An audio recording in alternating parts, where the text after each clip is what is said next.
Sumiklab na naman ang giyera sa Southeast Asia sa pagitan ng Thailand at Cambodia kung saan nasa 12 ang nasawi dahil sa rocket attack ng Cambodia na kaagad namang ginantihan ng airstrike ng Thailand. Ngunit bakit nga ba nag-aaway ang dalawang magkakapitbahay na bansang ito? Alamin na buong detalye mamaya. At sa inaabangang boxing match na Torre versus Baste, matutuloy kaya o isa lang itong suntok sa buwan? Kaya't para malaman ang buong detalye ay tumutok at makinig na mabuti. Dahil sa agawan sa teritoryo na nagmarka ng paglala ng hindi pagkakaunawaan sa pagitan ng dalawang magkakapitbahay sa Timog Silangang Asya ay sumiklab ang labanan sa pagitan ng Thailand at Cambodia kung saan mabilis itong tumaas kahapon. Sa isang pahayag, sinabi ng Thailand na ang Cambodia ay nauna umanong magpakawala ng nasa 70 mga rocket sa mga probinsya ng Thailand na wala umanong warning kung saan gumamit ang Cambodia ng Russian BM-21 Grad.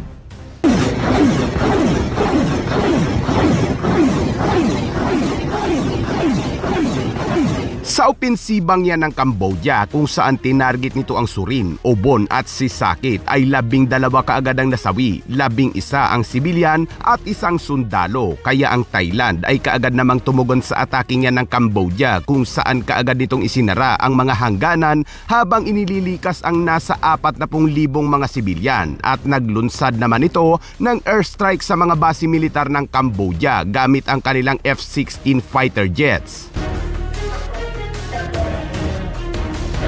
Sa pulang ilang base ng Cambodia habang ang ground forces naman ng dalawang bansa ay nagsimula na ring magbakbakan sa mga border. Sinabi ng Prime Minister ng Cambodia na nais umano nilang lutasin ang hindi pagkakaunawaan sa mapayapang paraan pero kung ayaw umano ng Thailand ay handa umano silang tumugon gamit ang armadong puwersa. Pero sa modernong labanan ay malayo ang puwersa ng Cambodia kung ikukumpara sa Thailand dahil wala namang combat aircraft ang Cambodia habang ang Thailand naman ay mayroon namang mahigit 100 combat aircraft. Matagal nang naglalaban itong Thailand at Cambodia sa loob ng ilang mga dekada tulad ng India at Pakistan, ngunit hindi naman nagtatagal ang kanilang mga labanan. Masyado pang mahina ang Cambodia para sa mga labanan dahil kulang ito sa mga military assets, kaya kahit ibang gamo ito sa Pilipinas ay malamang na ilang paso lang ito ng Pilipinas. Kahit ang Amerika ay halos tinalikuran na rin ang Cambodia kung saan noong February ngayong taon ay humiling ang Cambodia sa Amerika na ituloy muli ang kanilang taunang pagsasanay, ngunit hindi tumugon ng Amerika sa hiling ng Cambodia. Ang Amerika kasi at Cambodia ay mayroong annual joint military exercise na tinatawag na Anchor Sentinel na parang balikatan exercise. Ngunit noong 2017 ang Cambodia ay tinanggihan ng Amerika na isagawa ang taunang pagsasanay. At ang ginawa ng Cambodia ay pinili nitong makipagsanay kasama ang China sa tinatawag nilang Golden Dragon Exercise. Mula noon ay naging maganda ang samahan ng Cambodia at China at hindi na inalala ang Amerika. Ngunit noong February 2025 lang ay humiling ang Cambodia sa Amerika na ituloy na ang kanilang military exercise na mahabang panahon umanong natigil. Ngunit ang Amerika ngayon ay parang wala ng gana, habang ang Pilipinas naman at Cambodia ay kakatapos lang magsagawa ng joint military exercise na nilahukan ng Special Forces Regiment Airborne, Scout Ranger at Royal Cambodian Army.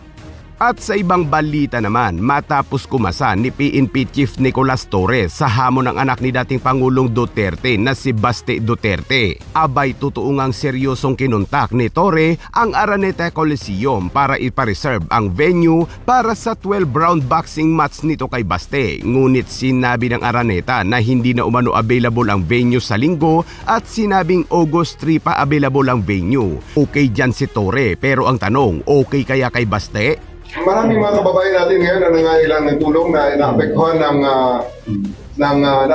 ng bagyo at baha. Yes. So maybe this is a very good time para sa isang charity boxing match. We can do it on Sunday sa Araneta. Actually pwede. Seriously, it's okay. Maganda yung pang charity, at least makatulong kami ni Mayor Baste sa ating mga kababayan na salanta. Ang proceeds nung kung ano man ang sigurado maraming manonood yan eh. Pareho ring nagpakita ng training ang dalawa. Matatandaang noong 2003 ay dati ring hinamon ni Mayor Duterte ang bitiranong journalist na si Wardy Carbonell sa isang duelo ng baril. Kumasa noon si Carbonell, ngunit hindi naman nagpakita si dating Pangulong Duterte. Matapos yan ay ilang taon nang nakalipas ay si Carbonell naman ang humamon kay Baste sa duelo o barilan dahil sa banta ni Baste na pupulbosin umano nito ang Ilocos Norte. At nang dumating na ang araw ng duelo noong November 2024, dumating si Carbonell ngunit walang nagpakitang Baste Duterte sa lugar. Ngayong kasado na ang venue, ang tanong naman ng marami ay magpapakita naman kaya si Baste Duterte. Ngayong alam na ng marami na si PNP Chief Nicolas Torre ay isa palang dating PNPA Boxing Corps. Muling kumambyo naman ang naghamon at sinabing makikipagsuntukan lamang umano siya kung magpapadrag test umano ang Pangulo ng bansa. Pakiusapan mo yung amo mo na presidente that all elected officials should undergo a hair follicle drug test.